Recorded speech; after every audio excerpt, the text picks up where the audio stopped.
welcome to another update on the project. This video actually comes from back in April. I had a whole day, it was actually my birthday, spent a whole day and I just worked away at some bits on the bulkhead. Now unfortunately I was a wally and most of the video has been filmed the wrong way up, so please forgive me that. It's only a short video, it's just a little update of how the bulkhead and everything came to be done. So yeah, enjoy, and hopefully some more front end updates coming soon-ish. Good morning. Progress is happening. I'm planning to take that off. It's going to be ugly because I welded around the outside of it stupidly 10-15 years ago. So I'm going to take that off, put the new one on, and hopefully it'll look good. Well, that was less than fun. But now we have the old one off. It ended up having to be ground off. I cut the edge off and then had to grind it back down to bare metal. That was a new disc, so you know I've not done too bad for just a grinding disc. But to get the old flap wheel involved as well to make it look a little prettier.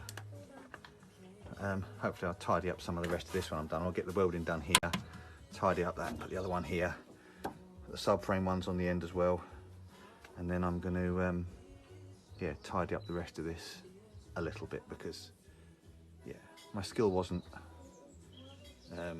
quite, yeah, welding was strong but it weren't pretty, so getting there. Just wanted to add that actually, just done a few goes at things, but these what are they called? Rapid strip, fast stripping metal, whatever it is. They, at getting the older undercoat stuff off, my goodness, they are quite something else. Back to bare metal in no time. I wasn't expecting it to be that easy. Yeah. So I might pull the fuel line out of the way so I can do this whole section here. I'm probably going to do the inner wings as well, and then I might pull the pedal box out so I can do this whole section here, but that might be a job for another day because I really want to get on with the engine steadies and the subframe mounts today. So yeah, these corners are next, and the subframe is in the hole. Now for the next bit. Okay, I'm holding this in place, but that's where that's going to line up. I'm going to use the CAD bracket, which puts this hole halfway between those two, so it's obviously resting down, but it's close enough. 99% straight. It just gives me a bit of sway room because you've got the width of the bracket to come into force. So it would be, I'll move that over a bit, the bracket would mean it's sitting about there as a rough guess, which we'll see. And sorry, just tacked in place for now. And the same on this side. Left a gap because I'm going to have to put the rest of the bracket on at some point, but it should be resting there. So that's those ones done. I'm a bit 50-50 on whether to cut this whole piece off or to leave it on. I don't know. So we now have, you can see it ain't great, but it's strong, it ain't gonna fall off.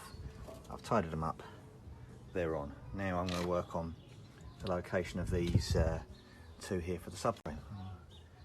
Get my angle grinder skills out. All right, progress update.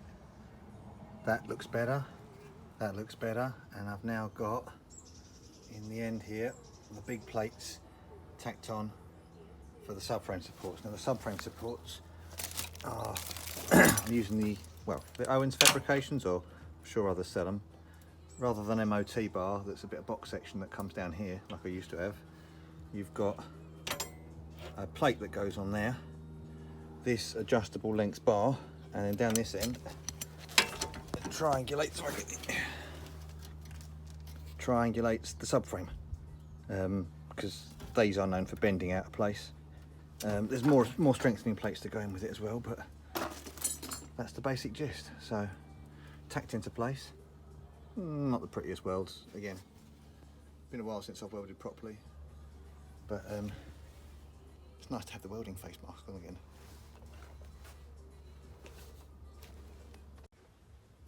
I'm going to admit, not the prettiest welds I've ever done, but I mean, it ain't falling off. A nice, good penetration on the welds.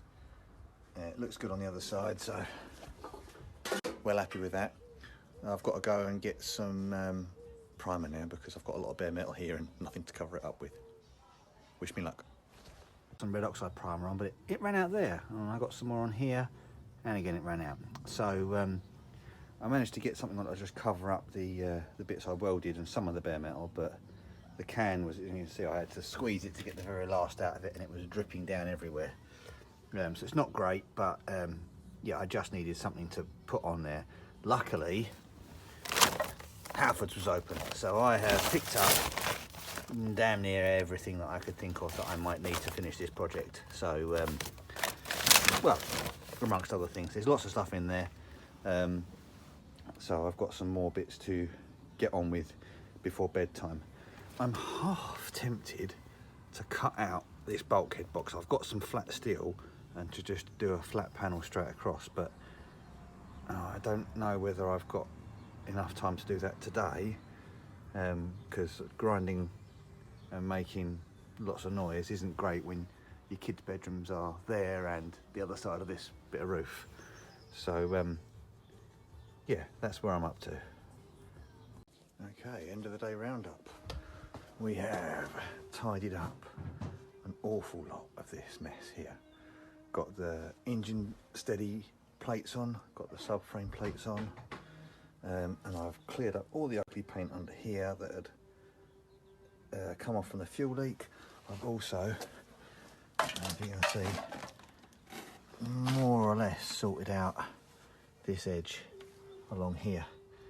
It was just nice to sort out some of the ugly weld around the outsides of it that have been there for 15 years. It's hard to sort of see exactly because I'm in the light, but coat of primer on it, and that'll be me for the day. So now I've just got to tidy up the chaos I've ended up working in. I was hoping to get the subframe stripped and get down to the old clean path and give it a good blast up, but job for another day. So yeah, tidy up time.